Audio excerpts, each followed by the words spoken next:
Hola, ¿qué tal? Estamos en el ciclo de Cara a Cara y la entrevista hoy es con un amigo, Waldo Wolf, hoy diputado, ex vicepresidente de la DAIA, así que es un gran placer compartir esta entrevista con Waldo. Hola Waldo, ¿qué tal? Buen día, gracias por tu invitación. No, al contrario, este es el inicio de este ciclo y me alegra mucho poder comenzarlo con tu presencia. Eh, no sé si voy a llevar un gran orden en la entrevista, pero me surge preguntarte, en tu condición de ex directivo de la DAIA, un hombre muy comprometido con el mundo judío, ¿qué lectura estuviste haciendo respecto del tema de la UNESCO en los últimos días? Sí, vos sabés que cuando suelen presentarme, me suelen presentar como ex vicepresidente de la DAIA, pero antes de eso yo fui presidente de FACMA 2 periodos. ¿Verdad?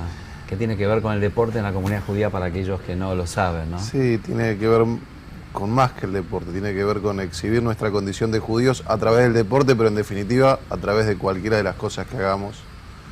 Por eso te lo señalo. Aparte sos deportista. Además.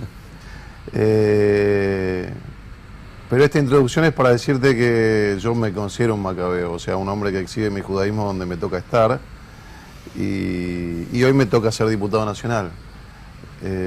Y lo exhibo con orgullo y mi compromiso con mis valores. Y respecto de lo que pasó en la UNESCO, que es tu pregunta, yo lo dije inmediatamente, yo con esto no negocio mis convicciones, y si bien pertenezco a un espacio político y entiendo que debo a veces entender que mis convicciones no son lógicamente compartidas por todo el espacio, porque así funcionan los espacios políticos, somos personas únicas y a veces tenemos que comprender que integramos un proyecto y tenemos que tolerar ciertas diferencias. Mi convicción absoluta de que Jerusalén es la capital única, eterna e indivisible, no solo del Estado de Israel, sino del pueblo judío, cosa que voy a repetir hasta el fin de mis días y transmitírsela a quienes me suceden en mi familia, a mis hijos, porque es lo que estudié, es lo que creo, es lo que siento, y me permito disentir en un espacio que me permite disentir, porque jamás nadie me ha llamado la atención por alguna posición que tenga que ver con mis convicciones y que puede ser en algún momento no exactamente igual a posiciones geopolíticas que, más allá de pedir que me las expliquen, muchas veces no tengo por qué entenderlas o compartirlas. ¿Tuvo alguna caja de resonancia el tema en el Congreso de la UNESCO? O tal vez vos pudiste haber tomado una actitud didáctica o esclarecedora? Mira, la UNESCO, así como las Naciones Unidas, están muy desprestigiadas. Así que yo entiendo que lamentablemente hay que tomarlo como de quien vienen. A estas horas acaba de salir en los diarios hoy de que, por ejemplo, en Venezuela comienzan a ser liberados los primeros presos políticos. Y sin embargo, ninguno de estos organismos que componen las Naciones Unidas se expresó al respecto, y muchos menos organismos que tienen que ver con la defensa de los derechos humanos internacionalmente. Así que entiendo que hay que reclamar, hay que levantar el tono donde hay que hacerlo con elegancia, con contundencia, pero también hay que entender qué es la UNESCO y hay que entender qué es las Naciones Unidas, cuyos organismos que se encargan de los derechos humanos fueron integrados por Libia en un momento, así que no hay mucho por hablar. Para cerrar tema UNESCO, algunos embajadores de Israel vieron en el voto de abstención una posición positiva para de alguna manera ejemplificar esto para el resto de los países latinoamericanos. Algunos dicen de que hay una falta de coraje en no tomar una decisión y que sea un voto como el que fue. ¿Qué pensás? No, yo pienso que las decisiones de un país no son una foto, son una película. Yo integro un espacio que ha dado claras muestras de reposicionarse en torno a un lugar en el mundo, a mi entender, coherente. Las relaciones de Argentina con lo que es el mundo occidental y democrático se han afianzado en este año de gobierno. Israel, además de la relación nuestra como judíos con nuestro centro espiritual, se encuadra dentro de lo que es la democracia y lo occidental. Está invitado por primera vez en la historia un primer ministro del Estado de Israel en ejercicio, que posiblemente venga el año próximo, y las relaciones bilaterales son excelentes, así que entiendo que hay que analizarlo como una película y no como una foto, que a algunos pueden no gustarle, a mí tampoco, pero me parece que la película es auspiciosa. Tenerte en esta entrevista y no preguntarte cómo estás viendo, como decís vos, la película y no la foto de la muerte y denuncia del fiscal, ¿qué es lo que pensás de lo que estamos viviendo, ya te diría, en los últimos meses, como una etapa bastante puntual? Es una película imperfecta. El paralelismo del vaso, podés mirar la mitad del vaso vacío o la mitad del vaso lleno. Si miramos la mitad del vaso vacío, la impunidad, no solo con la causa Nisman, después de 22 años, porque esto es una mega causa que tiene que ver con los atentados, con el memorándum, con la denuncia de Nisman, con la impunidad, con la muerte de Nisman, con el encubrimiento de la muerte de Nisman. Ahora, si mirás la mitad del vaso lleno, esta banda que asoló a la Argentina estuvo a 5 minutos de hacerlo pasar como suicidio, de hacerlo pasar como un libertino, como un homosexual, como un drogadicto, como un borracho, como una confabulación internacional. Y más allá de lo que sigan repitiendo como loros, si vos haces una encuesta en la calle, la gente sabe que el gobierno anterior se comportó antes de su muerte como si lo hubiese matado. Perdón, antes de su muerte como si quisiera matarlo, y después de su muerte como si lo hubiese matado. Y además del hecho en sí mismo, con una degradación de la calidad institucional de la Argentina pocas veces vista en la historia.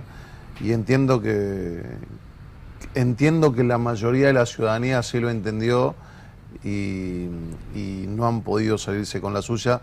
Tampoco nosotros hemos podido lograr lo que queremos, que es que se haga justicia. Sí, justamente a otros entrevistados le hice la misma pregunta. Por un lado se ve gente muy nerviosa por este tema y por otro lado está muy encapsulado y resulta difícil justamente entrarle al tema.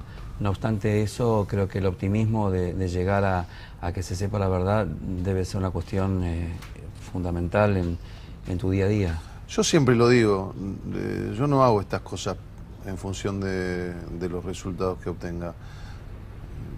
Vos has visto mi proceder a lo largo de ya muchos años y hoy soy diputado nacional, hoy tengo la posibilidad de amplificar mi voz en los medios, pero también levantaba la voz cuando estaba solo, cuando me amenazaban, cuando muchos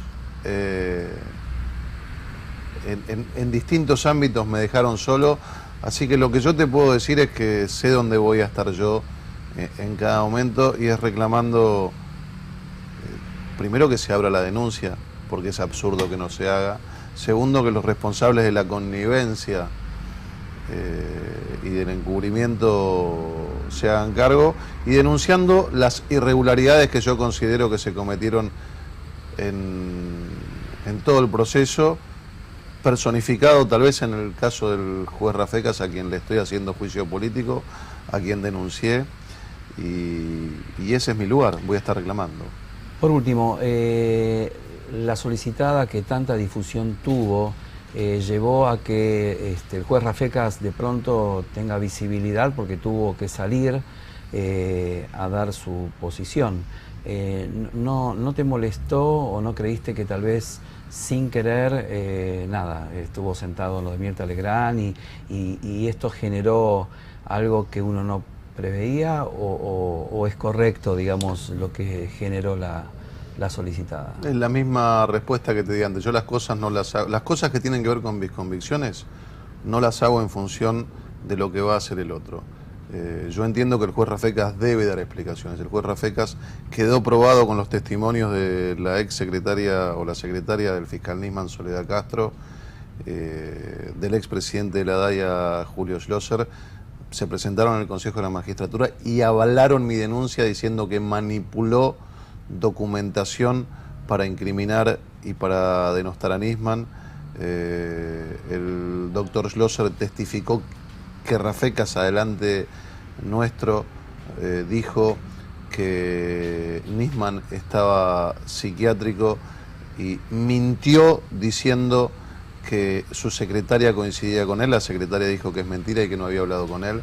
Así que la verdad que me tiene sin cuidado lo que haga el juez Rafecas al respecto. Tiene derecho a defenderse, es más, tiene la obligación de hacerlo, pero bueno, cada uno en su casa sacará las conclusiones de quién es quién. Por último, memorándum y muerte del fiscal Nisman, ¿cómo lo vinculas? El memorándum fue un documento que se explica solamente con el objetivo de encubrir y liberar a los iraníes que tenían pedido de captura o que tienen pedido de captura. Este fin de semana me encontré en una fiesta con Sofía Guterman. Y charlando nos acordábamos de cuando el canciller Timmermans nos visitó en la DAIA, previo a la firma del memorándum, que ya se comentaba que este iba a salir en los próximos meses. Y ella le preguntó si contemplaba a todos los acusados, que eran 8, uno había muerto. Y él le dijo que sí. Y después se firmó por 5.